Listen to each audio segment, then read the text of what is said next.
Check it out, with the World Cup just about to kick off, I thought, hey, let's have a look at some of the official World Cup games that hit the Sega MegaDrive Genesis back in the day. Today's game is World Cup Italia 90, as it's called in Europe. Now this game was released in 1990 in Europe, and it was actually a repackage of the 1989 game in America called World Championship Soccer.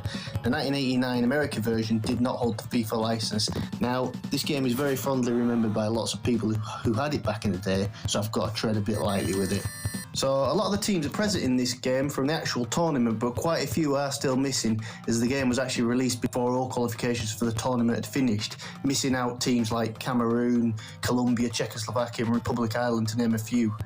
Despite having the real license, most players' names are not correct.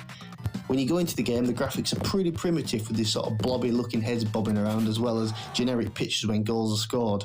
So you can see the game is played from a top-down perspective, looking at the tops of players' heads and shoulders.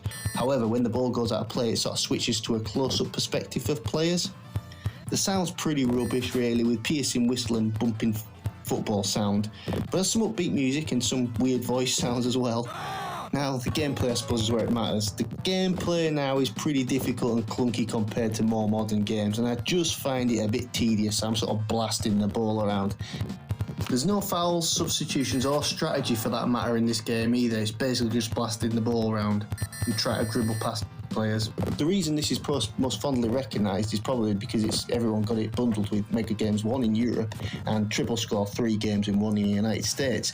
So it's probably because everyone had the game that they feel so fondly. However, I was a little bit late to the match with this one. I had the Mega Drive a couple of years later, so I'm not that fond of it. I was exposed to stuff like FIFA a few years later. But this is only official games that I'm talking about.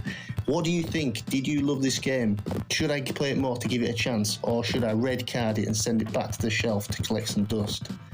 Thanks for watching. I hope you enjoyed this video. Please like, share, comment and subscribe, and I'm going to make another follow-up video with World Cup 94 and then Road to World Cup 1998. Thanks for watching. Cheers.